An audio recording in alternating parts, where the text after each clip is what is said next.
Bismillahirrahmanirrahim. Assalamu alaikum warahmatullahi wabarakatuh. I hope you people are doing great and well. So today we're going to start our lecture number 1, Social Studies Grade 4. Now you have to move at your planner. So students, you have to mention the attendance first block of week number 1. Now you have to move at your textbook for reading and move at page number 4 and mention the attendance there. Lesson number 1, the earth. Students, today we are going to read about the earth. आज हम ज़मीन के बारे में पढ़ने जा रहे हैं कि इसकी शेप कैसी होती है, इसके ऊपर क्या क्या चीज़ें, उसको डिवाइड कैसे किया जाता है. ठीक है, सो स्टार्ट करते हैं रीडिंग. और earth is very tiny part of the universe. जो अर्थ है, जो ज़मीन है, ये कायनात का बिल्कुल एक छोटा सा हिस्सा है. बिल्कुल ज़रे के बराबर जो जगह होती है, चीज़ होती है, उतना सा हिस्सा है. टाइनी मीन बिल्कुल छोटा सा. It is a part of solar system and third planet from the sun. ये किस चीज़ का हिस्सा है? सोलर सिस्टम का हिस्सा है, निज़ाम शमसी का. मीन्स का जो सूरज का निज़ाम होता है ना, उसका ये हिस्सा है. और ये सूरज से दूर जो तीसरे नंबर पे जो प्लानट आता है ना, सियारा आता है, तो वो है ये. वो कौन सा है? अर्थ है, ज़मीन है हमारी. सूरज से तीसरे नंबर के फासले पे है ये. Earth is shape like a sphere. जो अर्थ की जो शेप होती है, ग्लोब की तरह की शेप होती है. ठीक है, बिल्कुल गोल से नहीं होता ये. It is slightly flat at the north and south poles. ये जो नॉर्थ और साउथ पोल्स होते हैं, वहाँ से बिल्कुल हल्की सी फ्लैट है. लॉन्ग एगो, बहुत साल पहले की बात है, people thought that the earth was flat. लोग सोचते थे कि ज़मीन बिल्कुल फ्लैट है, बिल्कुल चिपटी सी है. Later on scientist prove that the earth is spherical in shape. लेकिन कुछ अर्से के बाद साइंसदानों ने प्रूव किया कि जो अर्थ की शेप है, जो ज़मीन की शेप है, वो बिल्कुल फ्लैट नहीं है, बिल्कुल ग्लोब की तरह है, स्फेरिकल है. The geographers have divided the earth into different regions. जो जियोग्राफर्स हैं, उन्होंने ज़मीन को मुख्तलिफ इलाकों में या एरियाज़ या फील्ड्स के अंदर डिवाइड किया है. ठीक है स्टूडेंट्स, आज हम ज़मीन के बारे में पढ़ रहे हैं कि ज़मीन जो निज़ाम शमसी है, इसका बिल्कुल एक छोटा सा ज़रा है, बिल्कुल छोटा सा होता है उसका ज़रा है, और ये सूरज से तीसरे नंबर पर फासले पे है.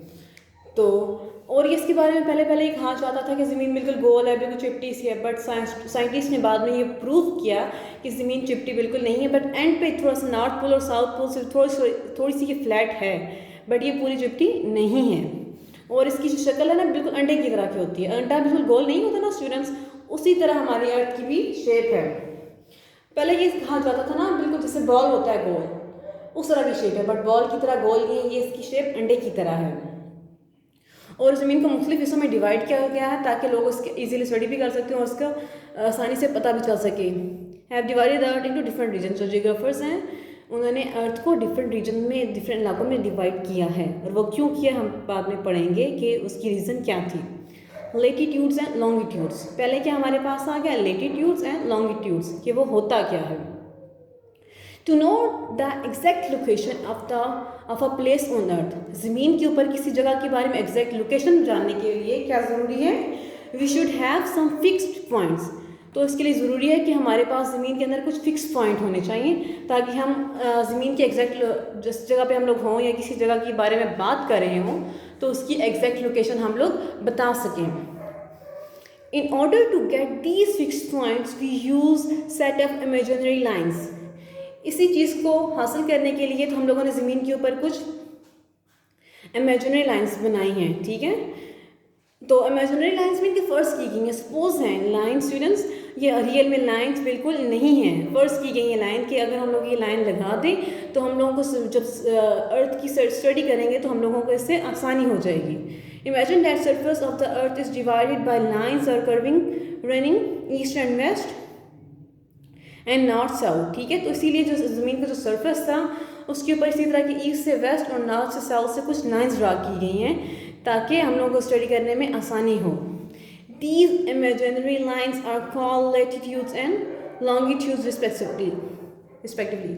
तो इनका नाम, जो हम लोगों ने ज़मीन पर लाइंस डिवाइड लगाई हैं, तो उनका नाम क्या रख दिया, लैटिट्यूड और लॉन्गिट्यूड. फॉर एग्जाम्पल, ये हमारे पास है, अर्थ है हमारे पास. ठीक है, हम लोगों ने कुछ लाइन ऐसे ड्रा कर दी और कुछ ऐसे लगा दी, तो इनका एक का नाम रख दिया लॉन्गिट्यूड और दूसरे का नाम क्या रख दिया हम लोगों ने, लैटिट्यूड.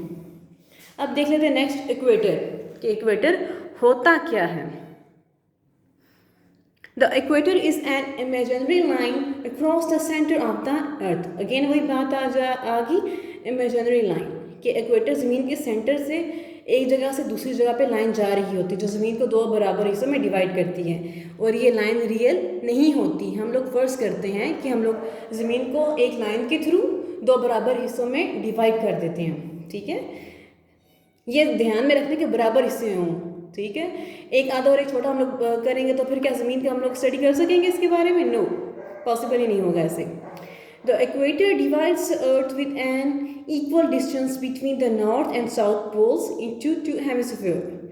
जो इक्वेटर होता है वो नॉर्थ पोल से साउथ पोल को से तक ज़मीन को दो बराबर हिस्सों में डिवाइड करता है। फॉर एग्जांपल ये हमारे पास क्या आ गई, अर्थ आ गई, और यहाँ से यहाँ तक हम लोगों ने लाइन ड्रा कर ली, तो वो क्या होगा, इक्वेटर हो गया। और इसका यहाँ से आधा हिस्सा और यहाँ से आधा हिस्सा दोनों बराबर हैं, कम या ज़्यादा नहीं है।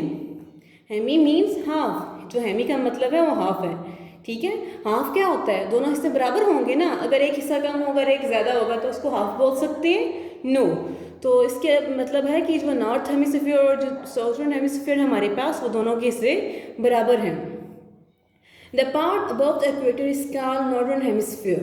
जो ऊपर वाला हिस्सा होता है इक्वेटर से, तो उसका क्या नाम है, नॉर्दर्न हेमिस्फीयर। और जो बिलो होता है is called the southern hemisphere. जिससे नीचे वाला हिस्सा है उसका नाम क्या है, साउदर्न हेमिस्फीयर। और ये याद रखनी है कि जो इक्वेटर है वो जो अर्थ के दो बराबर हिस्सों में डिवाइड कर रही है, एक लाइन है, ठीक है, और वो रियल लाइन नहीं है। और इसको जो दो बराबर हिस्सों में डिवाइड करती है, उसके दोनों नाम दे दिए हम लोगों ने इनके हेमिस्फीयर को, नॉर्दर्न हेमिस्फीयर और southern hemisphere. Now move at page number 5। Latitudes. Latitudes क्या होता है, the lines that circle the globe horizontally are called latitudes. जो ग्लोब को सर्कल की फॉर्म में हॉरिजेंटली डिवाइड करते हैं उसको क्या कहते हैं, लेटिट्यूड। यहाँ से यहाँ तक लेफ्ट टू राइट जो लाइन्स नज़र आ रही हैं हमें सर्कल में, तो उनको क्या कहते हैं, लेटिट्यूड बोलते हैं।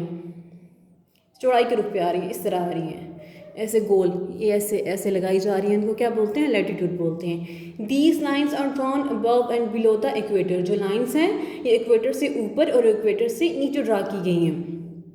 The distance between these lines is always the same.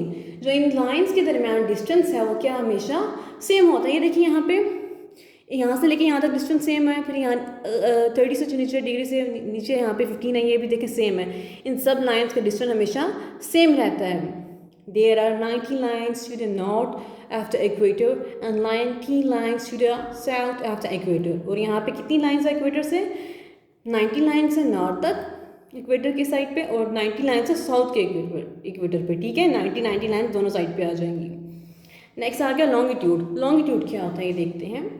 The lines that circle the globe vertically. जो लंबाई के रूप पे उसको ग्लोब को डिवाइड कर रही होती है उनको क्या बोलते हैं, longitudes are called longitudes. The basic purpose of these lines is to divide the earth into different time zone। जो इसका बेसिक पर्पस क्या होता है कि ज़मीन को मुख्तलिफ टाइम जोन के अंदर डिवाइड कर दे, ठीक है। The line at the 0 degree longitude. जो यहाँ पे 0 डिग्री लॉन्गिट्यूड पे जो लाइन होगी उसको क्या बोलेंगे, पासिंग थ्रू इंग्लैंड। तो कौन सी कंट्री से गुजरेगी जो 0 डिग्री वाली है, ये गुजर रही है इंग्लैंड से, which is called the prime meridian. तो इसको क्या बोलेंगे, प्राइम मेरिडियन बोलेंगे। जो लाइन इंग्लैंड से गुजर रही है लॉन्गिट्यूड, जो लंबाई के रूप पे जो लाइन गुजर रही है 0 डिग्री पे, और वो किस कंट्री से गुजर रही है, इंग्लैंड से गुजर रही है, तो उस लाइन को क्या बोलेंगे, prime meridian. The time in different parts of the world is determined with reference to this line. उस लाइन के थ्रू हम लोग दुनिया के मुख्तलिफ हिस्से में जो टाइम है बताते हैं किस कौन से मुल्क में क्या टाइम है। एक्सिस आ गया हमारे पास। The Earth has an imaginary line running through its center from North Pole to the South Pole। तो इसी तरह ज़मीन के ऊपर एक imaginary line है जो नॉर्थ पोल से साउथ पोल की तरफ मूव कर रही है। This line is called the axis। और इस लाइन को क्या कहते हैं, axis.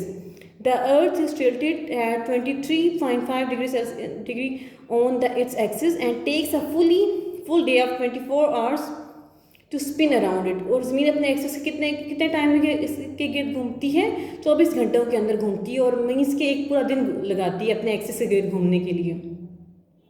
This spinning is called rotation. जो स्पिनिंग होती है, जो ज़मीन घूम रही होती है, इसको क्या कहते हैं, rotation. We say that earth rotates on its axis. हम ये बात कह सकते हैं कि जो अर्थ है वो अपने एक्सिस के गिर्द घूमती है। नेक्स्ट आ गया, what if the earth axis had not been tilted, अगर ज़मीन अपने एक्सिस के गिर्द ना घूमेगी तब क्या होगा? Firstly, if the axis had not been tilted we would have had days and nights of equal lengths. अगर ज़मीन अपने एक्सिस के गिर्द नहीं घूमेगी तो हमारे पास क्या होंगे? डेज और नाइट क्या होंगे? इक्वल लेंथ के होंगे। फॉर एग्जाम्पल 12 घंटे का दिन होगा और 12 घंटे की रात होगी। Because of this tilt days and nights are of different lengths, अगर ये ज़मीन अपने एक्सिस से गिर्द घूमती है इसी वजह से हमें डिफरेंट लेंथ के मिलते हैं। कभी गर्मियों में हमारे पास दिन लंबे होते हैं और सर्दियों में हमारे पास रातें लंबी होती हैं। Secondly, we would have had only one season throughout the year. दूसरी बात क्या होती है? अहम बात है, ये बात याद रखें, अगर ज़मीन अपने एक्सिस से गिर्द ना घूमेगी तब क्या होगा? सारा साल एक ही सीज़न रहेगा। हमारे मुल्क में तो 4 मौसम आते हैं ना बेटा, तब क्या होगा? सारा साल, अगर सर्दी है तो सारा साल सर्दी रहेगी, अगर गर्मी है तो सारा साल गर्मी का मौसम रहेगा। Because of this tilt we have 4 season, spring, summer, autumn and winter. इस रोटेशन की वजह से हमें डिफरेंट सीजन मिलते हैं। स्टूडेंट्स, आपने इसकी अच्छे से रीडिंग करनी है और जो जिसके डिफ़िकल्ट वर्ड होंगे उनको अंडरलाइन कर लेना है, और हम लोग इसकी नेक्स्ट लेक्चर में इसकी रीडिंग कंप्लीट कर देंगे इंशाल्लाह। फिर हमारे